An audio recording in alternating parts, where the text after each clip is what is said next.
ಶ್ರೀವನಿತೆಯರಸನೆ ವಿಮಲ ರಾಜೀವ ಪೀಠನ ಪಿತನೇ ಶ್ರೀವನಿತೆಯರಸನೆ ವಿಮಲ ರಾಜೀವ ಪೀಠನ ಪಿತನೇ ಜಗಗತಿ ಪಾವನನೆ ಸನಕಾದಿ ಸಜ್ಜನ ನಿಕರದಾರ ರಾವಣಾಸುರಮಥನ ಶ್ರವಣ ಸುಧಾ ವಿನೂತನ ಕಥನ ಕಾರಣ ಕಾಬುದಾನತ ಜನವ ಗದುಗಿನ ವೀರ ನಾರಾಯಣ ಆನತ ಜನವ ಕಾವುದು ಗದುಗಿನ ವೀರ ನಾರಾಯಣ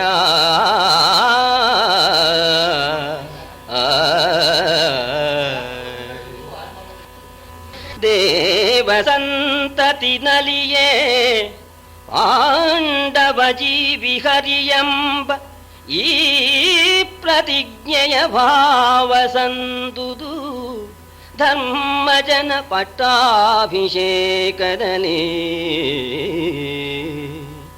ದೇವ ಸಂತತಿನಲಿಯೇ ಪಾಂಡವ ಜೀವಿ ಹರಿಯಂಬ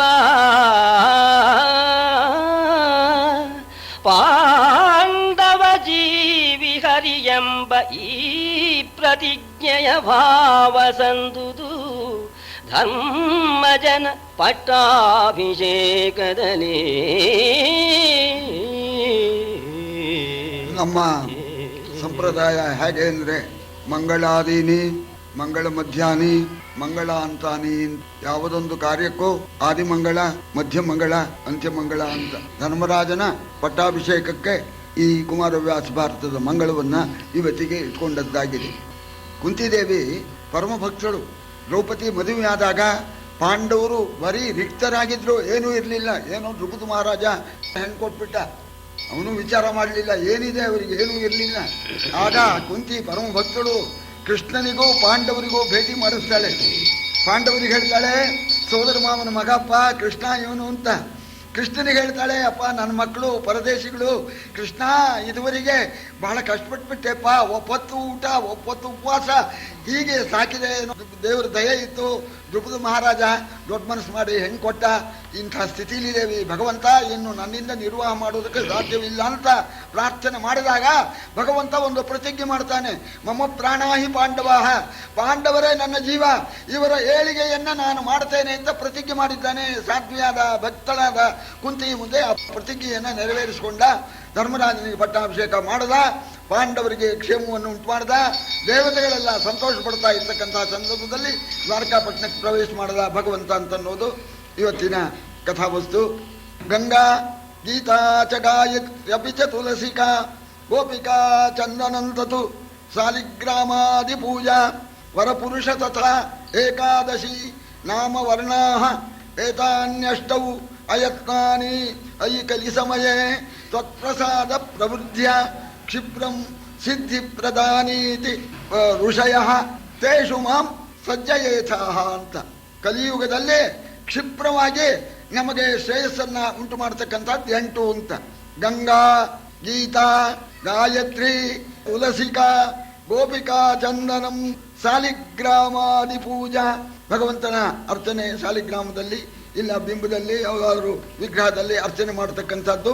ಆಮೇಲೆ ವರಪುರುಷ ತಥಾ ಏಕಾದಶಿ, ಏಕಾದಶಿ ವ್ರತ 7 ಆಯಿತು. ನಾಮ ವರ್ಣಾಹ ಅಂತ ಭಗವಂತನ ಆ ನಾಮದ ಅಕ್ಷರಗಳು, ಭಗವಂತನ ಚರಿತ್ರೆ ಅದು ಸುಲಭವಾಗಿ ಕ್ಷಿಪ್ರವಾಗಿ ಸ್ಥಿತಿಯನ್ನು ಉಂಟು ಮಾಡುತ್ತೆ ಅಂತ. ಇತ್ಯಭಿದದುಗು ಋಷಯ ತೇಷು ಮಾಂ ಸಜ್ಜಯೇಥಾಃ. ಈ ರೀತಿ ಋಷಿಗಳು ಹೇಳ್ತಾರೆ, ಭಗವಂತ ನಮ್ಮನ್ನ ಈ 8ರಲ್ಲಿ ಪ್ರವೃತ್ತಿಯಾಗುವ ಹಾಗೆ ಮಾಡುವಂತ ಹೇಳಿ ನಾರಾಯಣೀಯದಲ್ಲಿ ನಾರಾಯಣ ಎಂಬತಕ್ಕಂತಹ ಮಹಾಕವಿ ಗುರುವಾಯೂರವರು ಪ್ರಾರ್ಥನೆ ಮಾಡಿದ್ದಾರೆ. ಇದರಲ್ಲಿ ಈ ನಾಮವರ್ಣ ಅಂತ ಅಂದ್ರ ಜೊತೆಯಲ್ಲೇನೆ ಭಗವಂತನ ಚರಿತ್ರೆ, ಭಗವಂತನ ಕಥೆ. ಅದಕ್ಕೆ ತಿಳಿಯ ಹೇಳುವೆ ಕೃಷ್ಣ ಚರಿತೆಯ ಅಂತ ಹೇಳ್ತಾನೆ. ಇದು ಕೃಷ್ಣನ ಕಥೆ. ಇಳಿಯ ಜಾಣರು ಮೆಚ್ಚುವಂತಿರೆ. ಭೂಮಿಯ ಈ ವಿದ್ವಾಂಸರು ಜಾಣರು ಮೆಚ್ಚೋ ಹಾಗೆ ಹೇಳ್ತೇನೆ, ಕೃಷ್ಣ ಮೆಚ್ಚಲಿಕೆ ಅಂತ ಹೇಳ್ತಾನೆ. ಕೃಷ್ಣ ಚರಿತೆಯನ್ನು ಕೃಷ್ಣ ಮೆಚ್ಚಲಿಕೆ ಹೇಳ್ತೇನೆ ಅಂತ. ಯಾವ ಕೃಷ್ಣ? ವೇದವ್ಯಾಸ ಕೃಷ್ಣ. ಇವನಿಗೆ ಅದಕ್ಕೆ ಕುಮಾರವ್ಯಾಸ ಅಂತ ಹೆಸರು. ನಾನು ಬರೆದಿರ್ತಕ್ಕ ಭಾರತಕ್ಕೆ ಕೃಷ್ಣ ಮೆಚ್ಚಿದ್ದಾನೆ ಅಂತ. ಯಾವ ಕೃಷ್ಣ? ವೇದವ್ಯಾಸರು. ಆ ಭಗವಂತನು ಮೆಚ್ಚಿದ್ದಾನೆ ಅಂತ ಹೇಳಿ ಹೇಳ್ತಾ ಇದ್ದಾರೆ. ಅಂತೂ ಮಹಾಕಾರ್ಯವನ್ನ ನಮ್ಮ ಹೊಸಡಿಯ ಮಹಾನುಭಾವರುಗಳು ಮಹಾಕಾರ್ಯ ಸಾಧಿಸಿಬಿಟ್ಟಿದ್ದಾರೆ. ಶತವಿಘ್ನಗಳು ಬರುತ್ತೆ. ಶ್ರೇಯಾಂಸಿ ಬಹುವಿಘ್ನಾನಿ. ಆ ವಿಘ್ನರಾಜ ಎಲ್ಲ ಪರಿಹಾರ ಮಾಡಿದ ನೋಡಿ. ಹೆಸರು ವಿಘ್ನರಾಜ, ವಿಘ್ನ ಪರಿಹಾರ ಮಾಡ್ತಾನೆ. ಇದೊಂದು ಜೋಕು ಸಂಸ್ಕೃತದ್ದು. ವಿಘ್ನರಾಜ ಅಂತ ಅವನಿಗೆ ಹೆಸರು, ವಿಘ್ನವನ್ನ ಪರಿಹಾರ ಮಾಡ್ತಾನೆ. ಬೀಭತ್ಸು ಅಂತ ನನಗೆ ಹೆಸರು ಅಂತ ಹೇಳ್ತಾನೆ ಅರ್ಜುನ. ಬೀಭತ್ಸು ಅಂದ್ರೆ ಅರ್ಥ ಏನು ಅಂದ್ರೆ ಯುದ್ಧದಲ್ಲಿ ಅಸಹ್ಯಕರವಾದ ಜುಗುಪ್ಸಾಕರವಾದ ಕೆಲಸ ಮಾಡೋದಿಲ್ಲ ಅಂತ ಬೀಭತ್ಸು ಅಂತ ಹೆಸರು ನೋಡಿ. ಅದು ವಿಲಕ್ಷಣ, ಅದಕ್ಕೆ ಅರ್ಥ ವಿರೋಧವಾಗಿ. ಹಾಗೇನೆ ಕೆಲವು ಮಂಗಳ ಕಾರ್ಯವನ್ನ ಮಂಗಳವಾರ ಮಾಡೋದಿಲ್ಲ, ಹೆಸರು ಮಂಗಳವಾರ. ಹಾಗೆ ಭಗವಂತನ ಅನುಗ್ರಹದಿಂದ, ಆ ಗಣಪತಿಯ ಅನುಗ್ರಹದಿಂದ ಮಂಗಳದವರೆಗೆ ಬರುವಂತಹದ್ದಾಗಿದೆ.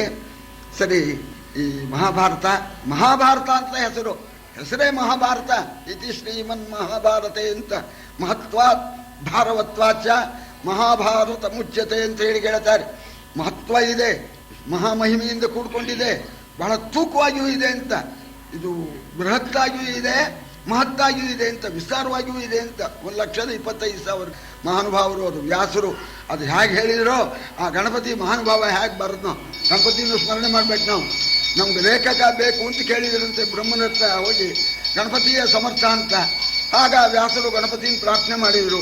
ಅಯ್ಯ, ಭಾರತ ಬರೀಬೇಕು ಅಂತ ಮಾಡಿದ್ದೀನಿ, ನೀನು ಸ್ವಲ್ಪ ಬರವಣಿಗೆ ಸಹಾಯ ಮಾಡಬೇಕಲ್ಲ ಅಂದಾಗ ಗಣಪತಿ ಒಂದು ಕಂಡೀಷನ್ ಹಾಕಿಲ್ಲ. ಇದು ವಾಸ್ತವೇ, ಹೇಳಿ ಬರೀತೇವಲ್ಲ ಬಹಳ ಕಷ್ಟ. ಯಾಕೆಂದ್ರೆ ಒಂದು ಅಕ್ಷರ ತಡೀರಿ, ಏನು ಬರೆದ್ರಿ? ಇದು ಗಣಪತಿ ಹೇಳಿದ್ದಂತೆ, ಸ್ವಾಮಿ ಇದು ಈ ಬರ್ಸೋರು ಹಣೆ ಬರವೆಲ್ಲ ನಮ್ಗೆ ಗೊತ್ತು, ಸ್ವಲ್ಪ ತಡಿ, ಏನು ಬರ್ದೆ ಅಂತ. ಈಗೆಲ್ಲ ನೀವು ಅಂದ್ರೆ ಪೆನ್ ಇಟ್ಟು ಹೊರಟೋಗ್ಬಿಡ್ತೀನಿ. ತಡೆ ಇಲ್ಲದೆ ಹೇಳ್ಬಿಡ್ಬೇಕು. ಹಾಗಿದ್ರೆ ನಾ ಬರೀತೇನೆ ಒಪ್ಕೊಂಡ ಗಣಪತಿ. ವ್ಯಾಸರು ಯೋಚನೆ ಮಾಡಿದ್ರು, ಏನಪ್ಪ ಒಳ್ಳೆ ಗ್ರಹಚಾರ, ಎಲ್ಲ ದೊಡ್ಡ ಮಹಾಗ್ರಂಥ ಬರಿಬೇಕಾದ್ರೆ ಯೋಚನೆ ಮಾಡ್ಬೇಕಾಗತ್ತೆ, ಪೆನ್ ಇಟ್ಟು ಹೋದ್ರೆ ಏನ್ ಗತಿ ಅಂತ. ಆಗ್ಲಿ ಮಹಾನುಭಾವ, ನೀನು ಬರೆಯತಕ್ಕಂಥವನು ಅರ್ಥಾನುಸಂಧಾನ ಪೂರ್ವಕವಾಗಿ ಬರಿಬೇಕು ಅಂತ ಒಂದು ಕಂಡೀಷನ್ ಹಾಕಿದ್ರು. ಯಾಕೆಂದ್ರೆ ಯಾರು ಹೇಳಿ ನಾವು ಬರೀತೇವಲ್ಲ, ಏನ್ರಿ ಏನು ಬರೆದ್ರಿ ಅಂದ್ರೆ ಅದೇನೋ ಹೇಳಿದ್ರು ಬರ್ದೆ ಅಂತ ನಿನಗೆ ಅರ್ಥವೇ ಆಗೋಲ್ಲ. ಅಂದ್ರೆ ಎರಡೂ ಕೆಲಸ ಮಾಡೋಕ್ಕಾಗೋಲ್ಲ. ಬರವಣಿಗೆ ಅದರ ಅರ್ಥಾನುಸಂಧಾನ ಎರಡೂ ಒಟ್ಟಿಗೆ ಆಗೋಲ್ಲ. ಅದಕ್ಕೆ ವ್ಯಾಸರು ಬುದ್ಧಿವಂತರು ಈ ಕಂಡೀಷನ್ ಹಾಕಿದ್ರು. ಆಗಬಹುದು ಅಂತ ಗಣಪತಿ ಒಪ್ಕೊಂಡ. ಸರ್ವಜ್ಞ ಗಣಪತಿ. ಪ್ರಾರಂಭ ಆಯ್ತು. ಸರಿ, ಇವ್ರು ಹೇಳೋಕ್ ಪ್ರಾರಂಭ ಅಂತಾರೆ. ಈ ಪೆನ್ನು ಇಡೋ ಸಂದರ್ಭ ಆ ಕೂಡಲೇ ಒಂದು ಒಳ್ಳೆ, ಅದಕ್ಕೆ ವ್ಯಾಸ ಗುಟ್ಟು ಅಂತಾರೆ, ವ್ಯಾಸ ರಹಸ್ಯ ಅಂತ ಹೇಳಿ ಹೇಳ್ತಾರೆ. ಅಂಥ ಒಂದೊಂದು ಪದ್ಯನ ಹೋಗದ್ರು ಅಂತ. ಸರ್ವಜ್ಞನಾದ ಗಣಪತಿಯೂ ಕೂಡ ಸ್ವಲ್ಪ ಜೀರ್ಣಿಸಿಕೊಳ್ಳೋದು ಕಷ್ಟವಾಗಿತ್ತಂತೆ. ಅಂಥದ್ದು 8 ಶ್ಲೋಕ ಸಹಸ್ರಾಣಿ 8 ಶ್ಲೋಕ ಶತಾನಿ ಚ ಅಹಂ ವೇದ್ಮಿ ಶುಕೋ ವೇತ್ತಿ ಸಂಜಯೋ ವೇತ್ತಿವಾನವ ಅಂತ ಹೇಳಿ ಹೇಳಿದ್ದಾರೆ. 8 ಶ್ಲೋಕ ಸಹಸ್ರಾಣಿ 8,800 ಕಗ್ಗಂಟು, ವ್ಯಾಸಗಂಟು, ವ್ಯಾಸಗುಟ್ಟು ಅಂತ ಹೇಳಿ ಹೇಳ್ತಾರೆ. ಇದು ಅಹಂ ವೇದ್ಮಿ, ನಾನು ಹೇಳಿದನು ನಂಗೆ ಗೊತ್ತಿಲ್ವೇ. ಶುಕೋ ವೇತ್ತಿ, ಅವಧೂತರಾದ ಶುಕಾಚಾರ್ಯರು ನಮ್ಮ ಮಗ, ಅವನಿಗೆ ಗೊತ್ತು. ಶಿಷ್ಯ ಸಂಜಯ ವೇತಿವ ನವ, ಏನೋ ಗೊತ್ತಿದೆಯೋ ಇಲ್ವೋ ಏನು ಅಂತೇಳಿ ಹೇಳಿದ್ದಾರೆ. ಇಂಥ 8,800 ರಹಸ್ಯ ಇದೆ. ಕುಮಾರವ್ಯಾಸನು ಕೂಡ ಕೆಲವು ಸಂದರ್ಭದಲ್ಲಿ ವ್ಯಾಸ ಗಂಟನ್ನು ಹಾಕ್ಬಿಟ್ಟಿದ್ದಾನೆ. ಅಂಥ ಸಂದರ್ಭಗಳಲ್ಲಿ ನಾವೇನು ಮಾಡ್ತೇವೆ ಅಂತಂದ್ರೆ, ಸಾಧ್ಯವಾದ್ರೆ ಪದ್ಯನೇ ಬಿಟ್ಬಿಡೋದು. ಆಗಲಿಲ್ಲ, ಇವರು ಓದ್ಬಿಟ್ರು, ನೋಡಿರೋದು ಇದೆ ಪರಬ್ರಹ್ಮ ತತ್ವ, ನೋಡಿ ಎಷ್ಟು ಆನಂದವಾಗಿದೆ ಅಂತ ಅಂದ್ಬಿಟ್ಟು ಹಾರಿಬಿಡೋದು. ಈ ಪ್ರಕಾರವಾಗಿ ನಾವು ಕೂಡ ಧರ್ಮರಾಜನ ಪಟ್ಟಾಭಿಷೇಕದವರೆಗೆ ಬಂದಿದ್ದೇವೆ. ಮಹಾಭಾರತವನ್ನ ಪಂಪ ಮಹಾಕವಿ ಅವನು ಮಹಾಭಾರತ ಬರೆದಿದ್ದಾನೆ. ಜೈನ ಕವಿ ಅವನು ಭಾರತ ಸರ್ವಪೂಜ್ಯವಾದ್ದು ಅಂತ ಹೇಳಿ ಹೇಳ್ತಾನೆ. ಯಾಕೆಂದ್ರೆ ಮಹಾಭಾರತದ ವ್ಯಕ್ತಿಗಳು ಸಾಮಾನ್ಯರಾಗಿರ್ತಕ್ಕಂಥವರಲ್ಲ ಅಂತ. ಛಲದೋಳ್ ದುರ್ಯೋಧನಂ, ಛಲದಲ್ಲಿ ದುರ್ಯೋಧನ ಅಂತ. ಬೇಕಾದ್ದಾಗಲಿ ಛಲಕ್ಕಿರಿವೇಂ, ನೆಲಕ್ಕೆಲ್ಲ ಇರಿಯತಕ್ಕಂಥದ್ದು ಛಲಕ್ಕಿರಿತೇನೆ ಅಂತ. ರಾವಣ ಯಾವ ರೀತಿ ಮೊಂಡಾಟ ಮಾಡಿ ಸತ್ರು ಬಿಡ್ಲಿಲ್ಲ, ಸತ್ತೇ ಹೋದ. ಅದೇ ರೀತಿ ಛಲದೋಳ್ ದುರ್ಯೋಧನಂ ನನ್ನಿಯೋಳ್ ಇನತನಯಂ. ಸತ್ಯದಲ್ಲಿ ಕರ್ಣ ಒಂದೊಂದು ವಿಷಯದಲ್ಲಿ ಒಬ್ಬೊಬ್ಬರು ಶ್ರೇಷ್ಠರಾಗಿದ್ದಾರೆ. ಅವರ ವಿಷಯವನ್ನು ಎತ್ಬಿಟ್ಟು ಪಂಪ ಮಹಾಕವಿ ಹೇಳ್ತಾ ಇದ್ದಾನೆ. ಗಂಡಿನೋಳ್ ಭೀಮಸೇನಂ, ಗಂಡು ಅಂದ್ರೆ ಭೀಮ. ಅವಳು ದ್ರೌಪದಿ ಸಾಮಾನ್ಯಳೆಲ್ಲ ದ್ರೌಪದಿ ಮಹಾಕ್ಷಾತ್ರ ರಮಣಿ, ಅವಳು ಸರ್ಟಿಫಿಕೇಟ್ ಕೊಟ್ಲು. ನಮ್ಮ 5 ಗಂಡಂದ್ರಲ್ಲಿ ನೀನೇ ಗಂಡು ಅಂತ. ಅದಕ್ಕೆ ಗಂಡಿನೋಳು ಭೀಮಸೇನಂ ಅಂತ.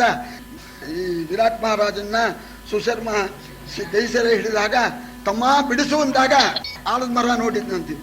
ಯಾಕೋ ಅಂದ. ಅಲ್ಲ ಗದೆ ಇಲ್ಲ, ಇದು ಗದೆ ಕೆಲಸ ಮಾಡುತ್ತೆ, ಬುಡ್ ಸಮೇತ ಕಿತ್ಕೊಂಡು ಒಂದೇ ವರ್ತಿಗೆ ಎಲ್ಲರನ್ನು ಸಂಹಾರ ಮಾಡ್ತೀನಿ ಅಂತ ಹೇಳಿದ ಅಂತ. ಗಂಡಿನೋಳ್ ಭೀಮಸೇನಂ ಬಲದೋಳ್ ಮದ್ರೇಶನ್.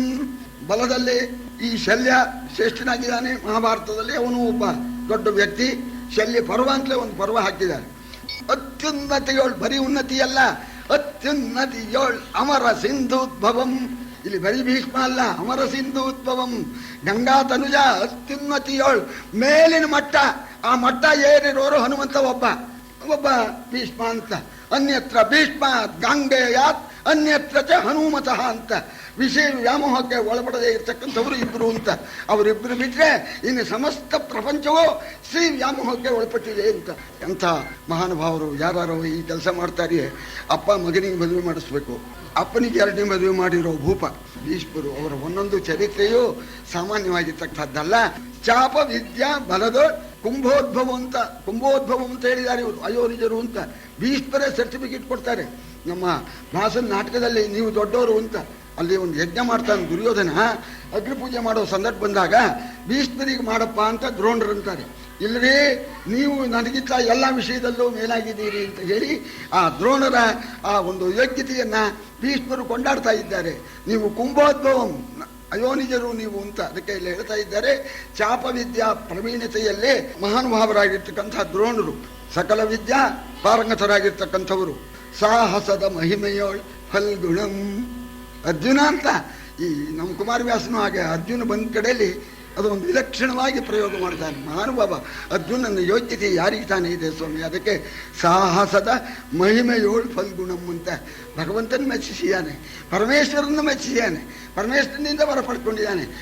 5 ವರ್ಷ ಕಾಲ ನೋಡಿ ಈ ಮರ್ತ್ಯ ಶರೀರದಿಂದ ಹೋಗಿ ಸ್ವರ್ಗದಲ್ಲಿ ವಾಸ ಮಾಡಿದ್ದಾನೆ ಮಹಾನುಭಾವ ಅರ್ಜುನ. ಅವನ ವಿಷಯ ಎಷ್ಟು ಹೇಳಿದ್ರು ಕೂಡ ಸಾಲದು. ಧರ್ಮದೋಳ್ ನಿರ್ಮಲ ಚಿತ್ತಂ ಧರ್ಮಪುತ್ರಂ. ಧರ್ಮ ಅಂದ್ರೆ ಧರ್ಮಪುತ್ರನೇ. ಅವನತ್ರ ಕೇಳ್ಕೋಬೇಕು ಯಾರಾದರೂ, ಸ್ವಾಮಿ ಹೇಗೆ ಧರ್ಮ ಅಂತ ಮಹಾನುಭಾವ. ನಿಗಿಲ್ ಇವುಗಳಿನಿ ಭಾರತಂ ಲೋಕಪೂಜ್ಯಂ. ಇವುಗಳಿಂದ ಈ ಭಾರತ ಶ್ರೇಷ್ಠವಾಗಿದೆ, ಲೋಕಪೂಜ್ಯವಾಗಿದೆ. ಮಹಾಭಾರತವನ್ನು ಭಾರತ ದರ್ಶನಕಾರರು ಕನ್ನಡಿಸ್ತಾ ಇದ್ದಾರೆ. ಮುಗಿಯೋಕ್ಕೆ ಬಂದಿದೆ. ಮಹಾ ಸಾಹಸ ಕೆಲಸವನ್ನು ಅವರು ಮಾಡ್ತಾ ಇದ್ದಾರೆ. ಇಂಥ ಪರಮ ಪೂಜ್ಯವಾದ ಈ ಮಹಾಭಾರತ, ಅದೇ ಮಹಾಭಾರತದ ವ್ಯಾಸ ಭಾರತದ ಕಥೆನೇ ಕುಮಾರವ್ಯಾಸ ಕನ್ನಡದಲ್ಲಿ ಬರೆದಿದ್ದಾನೆ. ಕನ್ನಡಂ ಕಸ್ತೂರಿಯಲ್ತೆ ಅಂತ, ಕನ್ನಡ ಕಸ್ತೂರಿ ಅಂತ. ಸಂಸ್ಕೃತ ಎಲ್ರಿಗೂ ಬರದೇ ಹೋಗಿರ್ಬೋದು ಅಂತ ಹೇಳಿ ಕುಮಾರವ್ಯಾಸ. ನಾನೆಲ್ಲ ಬರೆದಿರೋನು ವೀರನಾರಾಯಣನೇ ಕವಿ, ಲಿಪಿಕಾರ ಕುಮಾರವ್ಯಾಸ. ಕೇಳುವ ಸೂರಿಗಳು ಸನಕಾದಿಗಳು ಜಂಗಮ ಜನಾರ್ದನರು ಅಂತ ನಾವು ಮಾತು ಹೇಳಿದ್ದಾನೆ. ನಂದಲ್ಲ ಸ್ವಾಮಿ, ವೀರನಾರಾಯಣ ಕವಿ, ನಾನು ಬರವಣಿಗೆ ಬರೆದೋನು ಅಂತ. ಬರವಣಿಗೆಗೆ ಎಷ್ಟು ಬೆಲೆ ಕೊಡ್ತೀರೋ ಅಷ್ಟು ನಂಗೆ ಕೊಡಿ. ಕಾವ್ಯದ ಬೆಲೆ ವೀರನಾರಾಯಣಂದು ಅಂತ ಹೇಳ್ತಾನೆ. ಕೇಳ್ತಕ್ಕಂಥ ಆ ವಿದ್ವಾಂಸರು ಸನಕಾದಿಗಳು ಜಂಗಮ ಜನಾರ್ದನರು ಅಂತ. ಸನಕಾದಿಗಳು ಆದಿ ಹಾಕಿದ್ದಾರೆ. ಬರೀ ಅವರೇ ಅಲ್ಲ, ಇಲ್ಲಿ ಇರ್ತಕ್ಕಂಥವ್ರು ನೀವೆಲ್ಲ ಸನಕಾದಿಗಳೇ, ನೀವೆಲ್ಲ ಜಂಗಮ ಜನಾರ್ದನರು. ಅಲ್ಲಿ ಕೂತಿರೋ ಜನಾರ್ದನ, ನೀವೆಲ್ಲ ಜಂಗಮ ಜನಾರ್ದನರು. ಈಗ 4-5 ತಿಂಗಳಿಂದ ಪ್ರೋತ್ಸಾಹ ಕೊಟ್ಟು ಈ ಭಾರತ ಈ ವಾಚನ ವ್ಯಾಖ್ಯಾನ ನಡೆಯೋದಕ್ಕೆ ಏರ್ಪಾಟು ಮಾಡಿದ್ದೀರಿ. ಈ ಕುಮಾರವ್ಯಾಸ ಕನ್ನಡದಲ್ಲಿ ಬರೆದಿದ್ದಾನೆ. ಸ್ವಾಮಿ, ಕನ್ನಡ ಭಾರತ ಕೇಳಿದ್ರೆ ಸಂಸ್ಕೃತ ಭಾರತ ಕೇಳಿದ್ರೆ ಅಷ್ಟು ಪುಣ್ಯ ಬರುತ್ತೆ, ಫಲ ಬರುತ್ತೆ ಅಂತ ಇದೊಂದು ಸಂಶಯ ಬರ್ಬೋದು. ಕೃಷ್ಣನ್ ಚರಿತ್ರೆ ತಾನೆ. ಗಂಗೆ ನೀರಪ್ಪ ಏನು ಆ ಕಲಶನ ಅವನು ಕೊಡ್ತಾನಲ್ಲ ಆ ಸ್ಥಾಲಿ, ಆ ಸ್ಥಾಲಿಗೆ ಯಾವನೋ ಒಬ್ಬನು ಬೆಸಿಗೆ ಹಾಕಿರ್ತಾನೆ. ಬೆಸಿಗೆ ಹಾಕಿ ತರ್ತೇವೆ, ಆ ಗಂಗೆ ಪಾವಿನ ಅಂತಂತೇವೆ. ಯಾವನೋ ಒಬ್ಬನು ನಮ್ಮ ಬೆಸಿಗೆ ನಾವು ಹಾಕ್ಸೋಲ್ಲಪ್ಪ, ನಾನು ಶಿಶಿಲ್ ತೊಗೊಂಡ್ಬರ್ತೀನಿ, ಗಂಗೆ ತಂದುಬಿಟ್ಟು. ಅದು ಗಂಗೆ ಅಲ್ವೇನು? ಗಂಗೆ ಶಿಶಿಲ್ ತಂದ್ರೇನು ಸಂಖ್ಯೆಲ್ ತಂದ್ರೇನು ಅಂತ. ಹಾಗೆ ಪಾವನ ಚರಿತ್ರೆ ಇದು, ಕೃಷ್ಣ ಚರಿತ್ರೆ ಅಂತ ಹೇಳಿ ನೀವೆಲ್ಲ ಕೇಳಬೇಕು ಅಂತ ಹೇಳಿ ಪ್ರಾರ್ಥನೆ ಮಾಡಿದ್ದಾನೆ. ಆದಿಯಿಂದ ಇಲ್ಲಿವರೆಗೆ ಕಥೆ ನಡೆದಿದೆ. ಅದಕ್ಕೆ ನಮ್ಮಲ್ಲಿ ಒಂದು ಇದು ಉಂಟು, ಮಜ್ಜಿಗೆ ರಾಮಾಯಣ ಅಂತ. ಮಜ್ಜಿಗೆ ರಾಮಾಯಣ ಅಂತ ಯಾರಿಗೋ ಪಾಪ ಅವರು ಮನೇಲಿ ಹೆಂಗಸರಿರಲಿಲ್ಲ, ಅಡುಗೆ ಮಾಡ್ತಿದ್ದ, ಹಸು ಇಲ್ಲ, ಮಜ್ಜಿಗೆಯಲ್ಲಿ ಊಟ ಮಾಡೋಕ್ಕಾಗ್ತಿರ್ಲಿಲ್ಲ. ನೆರಮನೆಗೆ ಬರೋನು, ಸ್ವಲ್ಪ ಅಮ್ಮ ಸ್ವಲ್ಪ ಮಜ್ಜಿಗೆ ಕೊಡಿ, ಅಡುಗೆ ಮಾಡ್ಕೊಂಡಿದ್ದೀನಿ ಅಂತ. ರಾಮಾಯಣ ಹೇಳ್ರಿ. ಪಾಪ ಅವನಿಗೆ ಹಸಿವು ಅಡುಗೆ ಮಾಡಿ ಇಟ್ಕೊಂಡೇನೆ, ಮಜ್ಜಿಗೆ ತೊಗೊಂಡೋಗಿ ಊಟ ಮಾಡೋದು ಬಿಟ್ಬಿಟ್ಟು ರಾಮಾಯಣ ಹೇಳಿ, ರಾಮಾಯಣ ಮುಗಿಯೋ ಹಾಗೇ ಇಲ್ಲ ಹೇಳಿ ಅಂತಂದ್ರೆ ಅವರು ಅಂದ್ರಂತೆ. ಆಗ ಪೂರ್ವಂ ರಾಮ ತಪೋವನಾದಿಗಮನಂ ಹತ್ವಾ ಮೃಗಂ ಕಾಂಚನಂ ವೈದೇಹೀಕರಣಂ ಜಟಾಯುಮರಣಂ ಸುಗ್ರೀವ ಸಂಭಾಷಣಂ ವಾಲಿ ನಿಗ್ರಹಣಂ ಸಮುದ್ರತರಣಂ ಲಂಕಾಪುರಿ ದಹನಂ ಪಶ್ಚಾತ್ ರಾವಣ ಕುಂಭಕರ್ಣ ಹನನಂ ಏತದ್ಧಿ ರಾಮಾಯಣಂ ಅಂತ ಹೇಳ್ತಾರಲ್ಲ. ಹಾಗೆ ಆದೌ ಪಾಂಡವ ಧರ್ತರಾಷ್ಟ್ರ ಜನನಂ ಲಾಕ್ಷಾಗೃಹೇ ದಾಹನಂ ಅಂತ ಇದು ಮಹಾಭಾರತದ್ದು. ಏತನ್ ಮಹಾಭಾರತಂ ಅಂತ ಪೂರ ಸಿಗೋದಿಲ್ಲ ಇರುತ್ತೆ ಅಂತ ಸಂದರ್ಭದಲ್ಲಿ ಏತನ್ ಮಹಾಭಾರತಂ ಅಂದ್ಬಿಡುದು. ಇದೇ ಕಣ್ರಿ ಮಹಾಭಾರತ ಅಂತಂದ್ರೆ. ಆಮೇಲೆ ಯಾರಿಗಿನ ಮನೆಯಲ್ಲಿ ಕೂಡೋಕೆ ಹೋದ್ರು, ಭಗವಂತನ ಅನುಗ್ರಹದಿಂದ ಪಾರಾದರು. ಆಮೇಲೆ ಮತ್ಸ್ಯಯಂತ್ರವನ್ನು ಭೇದಿಸಿದ್ರು, ದ್ರೌಪದಿಯನ್ನು ಮದುವೆ ಮಾಡಿಕೊಂಡ್ರು. ಆವಾಗ ಭಗವಂತ ಬಂದು ಕುಂತಿದೇವಿಗೆ ಭರವಸೆ ಕೊಟ್ಟ. ಆಮೇಲೆ ಅವರಿಗೆ ರಾಜ್ಯನ ಪಾಲು ಮಾಡಿಬಿಟ್ಟು ಇಂದ್ರಪ್ರಸ್ಥದಲ್ಲಿ ರಾಜ್ಯಭಾರ ಮಾಡಿ ಅಂತ ಏರ್ಪಾಟ್ ಮಾಡ್ದ. ಇಂದ್ರಪ್ರಸ್ಥದಲ್ಲಿ ಸುಖವಾಗಿ ರಾಜ್ಯಭಾರ ಮಾಡ್ತಾ ಇದ್ದಾರೆ. ಆ ಸಂದರ್ಭದಲ್ಲಿ ಸುಭದ್ರಾ ಕಲ್ಯಾಣ ಮಾಡಿಸ್ಬೇಕು ಅಂತ ನಾರದರು ಬಂದು ಒಂದು ನಿಬಂಧನೆ ಹಾಕಿದರು. ಆ ನಿಬಂಧನೆಯನ್ನು ಮೀರಿದ ಅರ್ಜುನ ತೀರ್ಥಯಾತ್ರೆಗೆ ಹೋದ. ಸನ್ಯಾಸಿ ವೇಷದಲ್ಲೇ ಹೋಗಿ ದ್ವಾರಕಾಪಟ್ಟಣಕ್ಕೆ ಹೋಗಿ ಸುಭದ್ರೆಯನ್ನು ಮದುವೆ ಮಾಡಿಕೊಂಡ ಬಂದ. ಆಮೇಲೆ ಸುಭದ್ರೆಗೆ ಅಭಿಮನ್ಯು ಎಂಬತಕ್ಕಂಥ ಮಗ ಉತ್ಪನ್ನನಾಗ್ತಾನೆ. ಈ ಪಂಚ ಪಾಂಡವರಿಗೆ ದ್ರೌಪದಿಯಲ್ಲಿ 5 ಜನ ಮಕ್ಕಳು ಉತ್ಪನ್ನರಾಗ್ತಾರೆ. ಇದು ಆದಿಪರ್ವದ ಕಥೆ. ಸುಖವಾಗಿ ಇಂದ್ರಪ್ರಸ್ಥ ಪಟ್ಟಣದಲ್ಲಿ ರಾಜ್ಯಭಾರ ಮಾಡಿಕೊಂಡಿದ್ದಾರೆ. ಇದು ಆದಿಪರ್ವ.